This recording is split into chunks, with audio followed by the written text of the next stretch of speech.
This is Stringz Media here with aspiring author Tony Benke. Howdy! How you doing today? Doing good. You had a good day? Got the Crystal Pepsi. Oh, yep. These don't mind. Thank you. Got a little bit of Golden Pepsi here. Yeah. Took some of this Paul Masson here. Took some of this Crystal Pepsi here. Put it all in a glass. Made myself a liquor drink. The French champagne It's pretty fucking good. is always known for its excellence. Pretty fucking good. So why are we here today? She took a fucking scalpel to my pooper.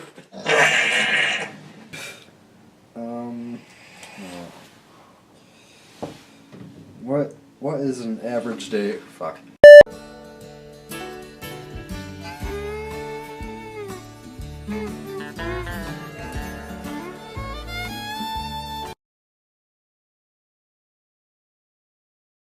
It follows a simple format of the post-apocalyptic, post-collapse genre. There's, you know, the world is as it is today, and then something happens which causes a massive percentage of the population to suddenly die off. No, it's not zombies. No, it's not aliens. But something happens. Rabid people! No! And that's the best part. The immunity virus is not what causes the shit to, you know, go south. The immunity virus is what causes the people who are alive to be alive. And I could go further in depth, but if I were to do that, you wouldn't read my books. And, you know, some people live, some people die, some people cry, some people crap their pants, you know. Some people shit. Some people shit. Yes, some people shit. Some people shit. Some people shit. These are the things that I want talked about in a book. Are these things in your book? Do people shit? We have some questions here now, don't we? We have some... Actually, yeah, there is a scene where someone's taking a shit. I think I'm into this already. That's very looked over in literature. You know, it's looked more over. People need to shit. It's overlooked in everything. I mean, really, if you think about it, video games. How often do people use the bathroom? Movies. How often do people use the bathroom? TV series. In every game I play, I want there to be a toilet that I can use. Well, I just feel like that would make the immersion better. Anything like if you're playing like Mario and you're just like whizzing through a level, but you just see like a toilet there and you're like, fuck, I got a shit. A 2-part series. What, 2 parts? 2 parts to the series, and the first part is going to have 3 books, and the second part is going to have 3 books. Oh, wow, okay. I might actually go with 5 books in the first part. It all really depends on how things go. Originally, I was planning on only doing about 2 books. But I'm thinking 3 books is going to become 5. 5 might become 7. Who knows? All I know is I'm having a lot of fun doing it, and I'm just going to keep rolling with it. No deadlines, no time constraints, no limits. I'm just going to go with it. I'm going to keep writing. I can't limit my art. You know, I'm just going to keep rolling with it. But I would do some things for Crystal Pepsi that most people wouldn't imagine doing. I mean. Do you have like a ritual that you kind of take part in beforehand? Yeah, actually I do. And it helps me out a lot. Just like with working out, you don't just want to jump on the weight rack and start lifting weights.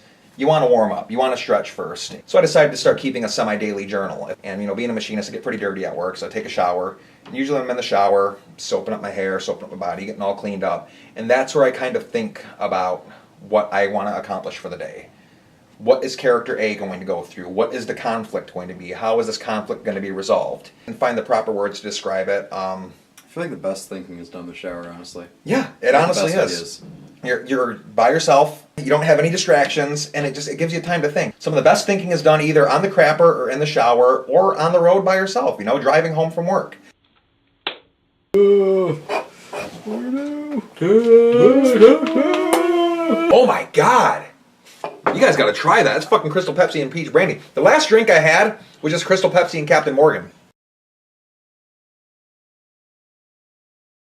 I don't know if you play music while writing or it brings inspiration to you. It's a huge thing for me to listen to music while I'm writing. It inspires different scenes for me. The way that I've been fleshing out a lot of my main characters, especially in the beginning half, what I call the first act of the book, is through flashbacks. And a lot of people, I know you do, just from knowing you, I know I do myself, but we all associate different points of our lives with different songs, different artists, things that we listen to at certain points. Yeah. Certain songs and artists conjure certain emotions in your mind.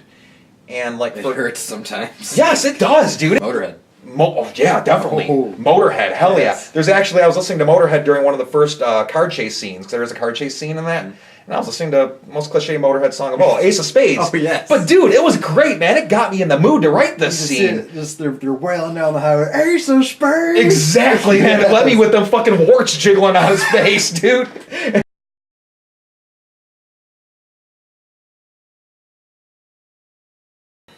It's been getting more difficult for me to finish it. Not because I don't know what I want to do, but because it's kind of like a vacation. The first couple days of the vacation, you're awesome, man. You're balls to the wall. You're doing everything. Yeah. But as you get to like the last 2 to 3 days of your vacation, you're really trying to savor every moment. You're trying to drag it out because you don't want to go back home. Right. And that's how I started really feeling over the last 2 weeks of this book. It's like, man, I'm getting towards the end of this. I'm about to wrap this up, man. I don't want this to end. I'm having so much fun doing it.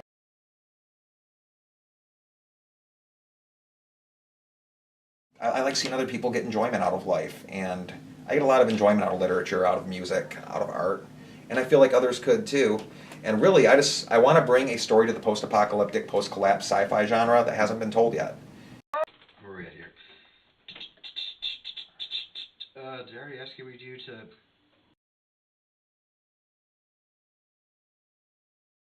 Got my office organized. I drug a desk out of the basement. I drug an office chair out of the garbage, and I sat in that office. Wrote a book. I started banging out that keyboard, and here I am, 2 months and 80,000 words later. There you go. Rough draft complete. On top of short story complete. So really, I'm almost pushing the 100,000 mark right now. I wanted to do something. I didn't want to waste time sitting on my ass. Wet splotch on your brown eye. It's not. What can people do to support you? Well, I have a Patreon. It's just my name, patreon.com/Tony Benke. There's several different tiers of rewards. A lot of it, basically, you get my journal. I'm going to be giving out some Audible credits for people who like audiobooks. If you don't like audiobooks, I'm trying to figure out a way to get like Amazon gift cards so people can enjoy some of the authors I enjoy, such as Mark Tufo, John O'Brien, Stephen Conkley, DJ Moles. 4 biggest inspirations for the genre are those 4 guys. And people who are waiting to either listen to or read what I'm writing, I want them to be able to read or listen to what inspired me. So by contributing to my Patreon, whether it's 50 cents, $1, $500, $3,000, there are rewards that reflect what you can contribute. And if you can't contribute monetarily, just spread the word. Or get me some Crystal Pepsi. I always drink a Crystal Pepsi when I write. Who the fuck are you? Tony Benke. I'm just a dude. I'm a dude like anybody else that's watching this. Work for a living, married, I like fishing.